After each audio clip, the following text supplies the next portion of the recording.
Yeah, super mom, super Danny. Yeah. Good morning. Hey, my name is Danielle Dowdy. I am 27 years old, and I have 2 beautiful kids. Food is very important. You cannot learn, you cannot think, you can't do anything on an empty stomach. So you just, nothing if you don't eat.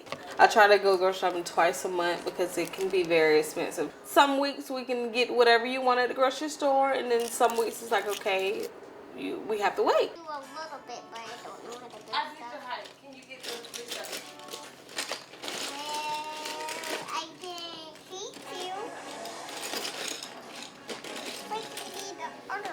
Not every month, but some months that's more hard than others. You ate on. You sent yours already. I had to pay rent. My whole check went to rent. And left me probably with $20, and that has to get me to work. And yeah, and it's like, okay, what am I gonna do? I mean, I try not to show that, okay, mommy is like pitching pennies. I just smile like, hey, it's okay.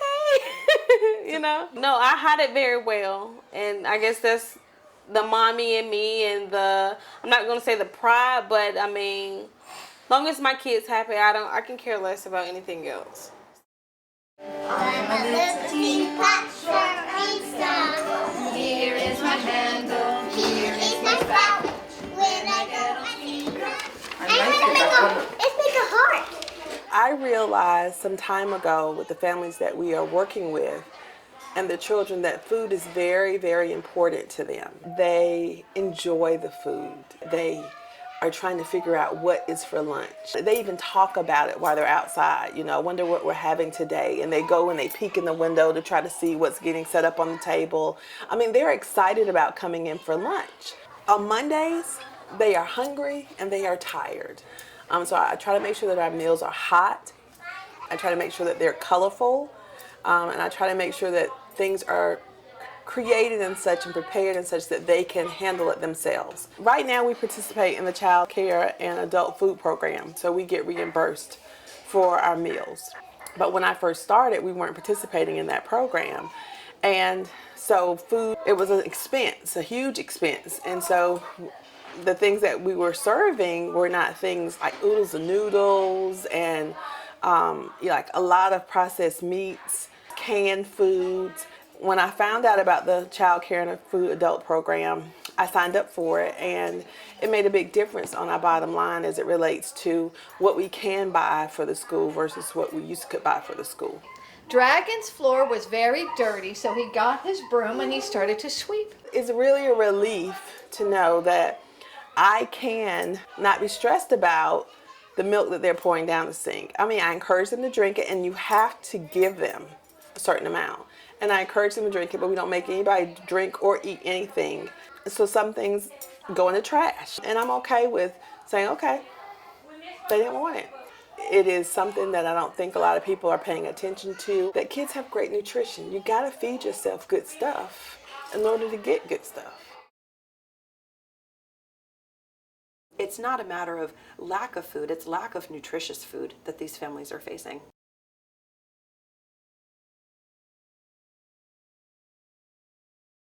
We talk about food deserts, places where families have to do their grocery shopping at the corner store or at the gas station, and it's very limited in terms of what you can get that you will feed your family in a healthy way.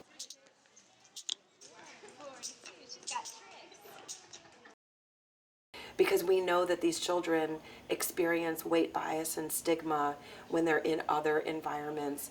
But when they're at Bull City Fit, they're all together. The kids, they say, I like it because they look like me.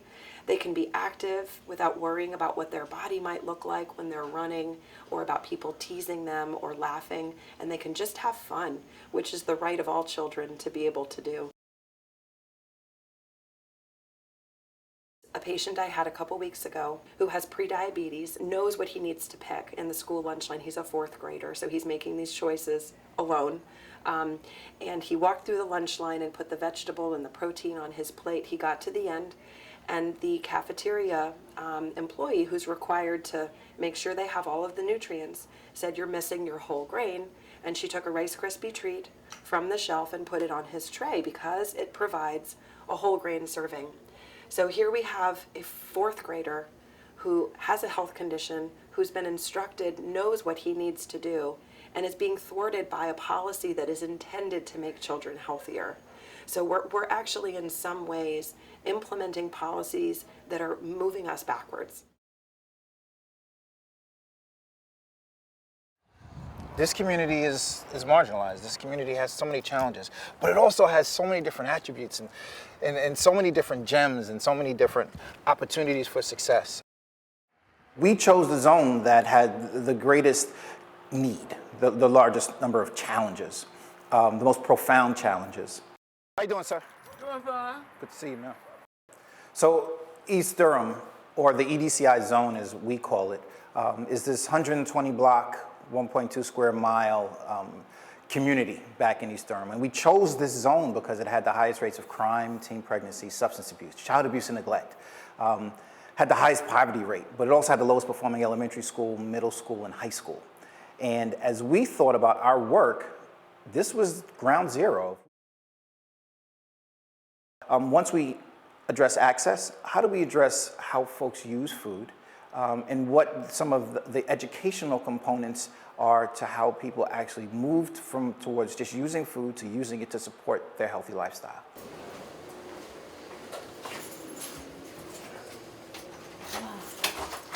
So the difference between us and the food pantry, most food pantries will give you a box of food. Mm-hmm. You don't know what's in there until you get it and you get home, and it's usually not enough. And because you can only go like maybe that once a month, we decided that if we can, we're going to push to help people by supplying 50% of their grocery needs. Wow. That's our goal. In our neighborhood, there's not a lot of grocery stores that provide really healthy food. So it's always been a struggle when you're on food stamps. You're always struggling that last 2 weeks of trying to make ends meet and feed your family. So this was the idea that we came up with. This is part of our work where it's incumbent upon us to just help families and kids realize what success should look like, how they reach it, how they get it. Food has to play this integral role